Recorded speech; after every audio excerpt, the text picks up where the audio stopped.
تعالیٰ جل مجد الکریم کے پیارے نبی صلی اللہ علیہ وسلم نے ایک دن فرمایا کہ جو لوگ صلہ رحمی نہیں کرتے اللہ تعالیٰ جل شانہ ان کا نور قطع کر دیتا ہے۔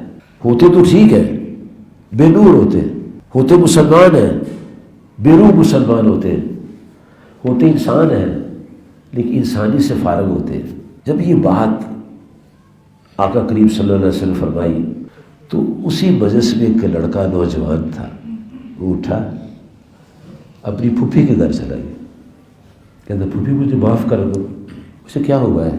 کہا پھوپھی مجھے بس معاف کر دو، یعنی میں نے معاف کر دیا۔ کہتے خدا کے لیے معاف کر دو، میں رسول پاک صلی اللہ علیہ وسلم سے سن کر آیا ہوں جو صلہ رحمی نہیں کرتے اللہ اس کا نور قطع کر دیتا ہے، تو میں آپ سے ملتا نہیں ہوں تو اللہ ناراض ہے مجھ سے، تو پھوپھی مجھے معاف کر دو۔ اسے حضور صلی اللہ علیہ وسلم کی بات سے اثر لیا ہے، اپنے آقا کی بات کو بات سمجھا ہے۔ میرے آقا صلی اللہ علیہ وسلم کی بات ہے، بیوی شوہر کی بات مانتی ہے، بیٹا باپ کی بات مانتا ہے، اور امتی اپنے آقا کی بات مانتی ہے کہ میرے آقا صلی اللہ علیہ وسلم یہ فرماتے ہیں، تو پھر اس نے معاف کر دیا اس کو۔ آقا کریم فرماتے صلی اللہ علیہ وسلم کہ جب مشکل آئے تو ماں کی خدمت کرا کرو۔ ایک آدمی اس کو تو یا رسول میری ماں نہیں ہے، میری والدہ فوت ہو گئی ہے، فرمایا اپنی ماں کی بہن کی خدمت کر، خالہ کی خدمت کر، تیری خالہ تیری ماں کی بہن ہے، وہ خوش ہو جائے۔ نبی کریم صلی اللہ علیہ وسلم صحیح بخاری اور نسائی شریف میں حدیث آتی ہے، آپ اپنی زوجہ سیدہ خدیجہ رضی اللہ عنہا کے وصال کے بعد جانور ذبح کراتے اور مختلف گھروں میں اس کا گوشت بھیج دے۔ ایک موقع پر صحابہ کرام نے پوچھا یا رسول اللہ صلی اللہ علیہ وسلم یہ کون خوش نصیب گھر ہیں جن کو آپ گوشت بھیجتے ہیں؟ فرمایا یہ میری زوجہ سیدہ خدیجہ کی سہیلیوں کے گھر ہے اور وہ ان سے پیار کرتی تھی، میں نے ان کے پیار کو باقی رکھا۔ ہمارے آقا صلی اللہ علیہ وسلم نے تو اپنی زوجہ کی سہیلیوں کا خیال رکھا ہے۔ تو ماں کی بہن تو ماں کی بہن ہوتی ہے، ماں کا بھائی تو ماں کا بھائی ہوتا ہے۔ جب ہمارا دین یہ کہتا ہے ہمسائے کا خیال رکھو، فرمایا اگر تم اپنا مکان بڑا کرنا چاہتے ہو ہمسائے سے پوچھ لو کہیں اس کو تکلیف نہ ہے۔ اتنا اسلام خیال رکھتا ہے اس انسانی معاشرے کا، اور جو بہن بھائی ہو تو بہن بھائی ہوتے ہیں، لیکن دیکھو معاشرے میں جتنی لڑائیاں بہن بھائیوں میں ہیں غیروں میں نہیں ہیں۔ لوگوں دوست بنا لیتے لوگ، بھائی سے دشمن ہیں۔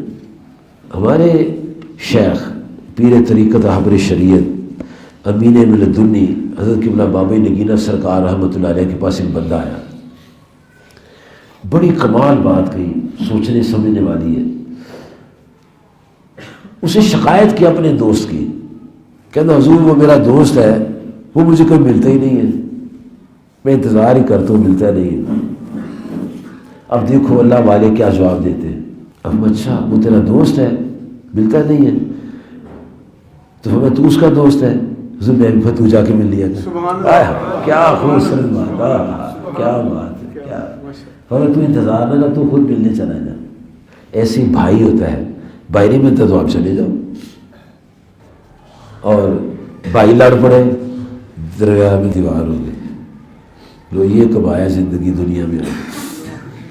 ہمارے بابے نے گینا سکار فرمایا کرتے تھے اور پرائیاں جائیاں تے وہ چھوڑ سکیاں پائیاں۔ اب یہ بھائی کا اپنا مضبوط ارادہ اور قوت ہونی چاہیے کہ اس کو بھائی کو نہیں چھوڑنا چاہیے۔ ہم چھوٹے ہوتے تھے نا تو ہمارے وہ بزرگ ہمیں سمجھایا کرتے تھے پراواں دے چچڑ کاواں دے، پراواں دے چچڑ کاواں دے، اور فرمایا کرتے تھے پتر بھائی سونا ہوتا ہے، بھائی سونا ہوتا ہے، دوست ہیرا ہوتا ہے۔ ہیرا ٹوٹ جائے جڑتا نہیں، سونا ٹوٹ جائے تو جڑ جاتا ہے، سونا ٹوٹ کے بھی جڑ جاتا ہے، ہیرا نہیں جڑتا۔ دوست ہیرا ہے، کہتے بڑا چنگا ٹوٹ گیا تو مڑ کے گیا، یقین جانا، اور بھائی پھر بھائی، اس لیے بھائی کو بھائی کا خیال کرنا چاہیے، چھوٹے کو بڑے کا احترام کرنا چاہیے، بڑے کو چھوٹے سے مہربان ہونا چاہیے۔ غلطی کرے تو کوئی بات نہیں، معاف کر۔ اور اللہ تعالیٰ نے معاف کرنے کے بارے میں سورۃ نور میں ارشاد فرمایا، الا تحبون، کیا تم یہ پسند کرتے ہو، ان یغفر اللہ لکم، کہ اللہ تعالیٰ تمہیں معاف فرما دے. یہ اللہ تعالیٰ نے ایک سوال ارشاد فرمایا ہے، تو وہ کیا فرماتا ہے؟ وَلْيَعْفُوا وَلْيَصْفَحُوا، تم بھی پھر معاف کر دو بھائی بہن. کیا بات، تم بھی معاف کر. اتنا رحیم و کریم ہے کہ ایسا اس نے میسج دیا ہے. اگر میں چاہتا ہوں بخشا جاؤں تو پھر میں بھی اپنی گناہگار کو بخش دوں تو زندگی خوبصورت ہو جائے گی. اللہ تعالیٰ مجھے آپ کو سمجھ عطا فرمائے. آمین. وآخر دعوانا ان الحمد للہ رب العالمین.